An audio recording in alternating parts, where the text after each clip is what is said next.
ସବୁଠୁ ଗର୍ବର ବିଷୟ ମା ମାତୃକା ପାଇଁ ଏବଂ ଯେଉଁମାନେ ଶହୀଦ ସ୍ୱାଧୀନତା ଯେଉଁମାନେ ଶହୀଦ ହେଇଛନ୍ତି ସେମାନଙ୍କ ଉଦ୍ଦେଶ୍ୟରେ ମା ତୁଝେ ସଲାମ କାର୍ଯ୍ୟକ୍ରମ ପାଇଁ ଆମର ଭାସ୍କର ଲାଇଭ ଚ୍ୟାନେଲ ପକ୍ଷରୁ ଯେଉଁ ପ୍ରୟାସ ଆରମ୍ଭ ହୋଇଛି ଇଏ ନିଶ୍ଚିତ ଭାବରେ ସ୍ୱାଗତ ଯୋଗ୍ୟ ପଦକ୍ଷେପ ଏବଂ ଶହୀଦ ମାନଙ୍କର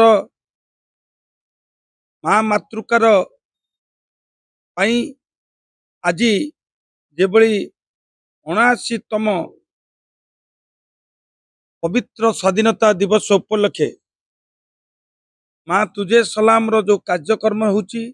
ଏଥିରେ ଆମେ ଗୁଣ୍ଡୁଚି ମୂଷା ହିସାବରେ ଆମର ବି ମଧ୍ୟ ପ୍ରୟାସ ବି ମଧ୍ୟ ରହିଛି ଏବଂ ଆମର ବି ମଧ୍ୟ ଅନୁରୂପ ଭାବରେ ମହାନଦୀ ବିହାର ଅଞ୍ଚଳରେ ବି ମଧ୍ୟ ଶାନ୍ତି ମୈତ୍ରୀ ସଂଗତିକୁ ଏବଂ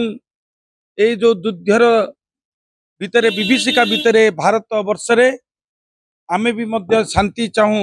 ଆମେ ଚାହୁଁ ଏକତା ଚାହୁଁ, ଏ ଉଦ୍ଦେଶ୍ୟରେ ବି ମଧ୍ୟ ଆମେ ବି ମଧ୍ୟ ଏକ ବିଶାଳ ତିରଙ୍ଗା ଯାତ୍ରାର ଆୟୋଜନ ବି ମଧ୍ୟ କରାଯାଉଛି ଏବଂ ସେଥିରେ ବି ମଧ୍ୟ ସାମିଲ ଏଇଭଳି କାର୍ଯ୍ୟକ୍ରମ କରି ଓଡ଼ିଶାରେ ଆମେ ଏକ ନିଆରା କାର୍ଯ୍ୟକ୍ରମ କରିଥିବାରୁ ପୁନର୍ବାର ଭାସ୍କର ଟିଭି ଏବଂ ତାଙ୍କ ପରିବାର ଏବଂ ଓଡ଼ିଶାର ଅଗଣିତ ପରିବାରକୁ ଏ ମା ତୁଝେ ସଲାମ କାର୍ଯ୍ୟକ୍ରମରେ ସମସ୍ତେ ସାମିଲ ହୁଅନ୍ତୁ ଏହା ଆପଣଙ୍କ ନିକଟରେ ପ୍ରାର୍ଥନା କରୁଛି। ବନ୍ଦେ ମାତରମ୍।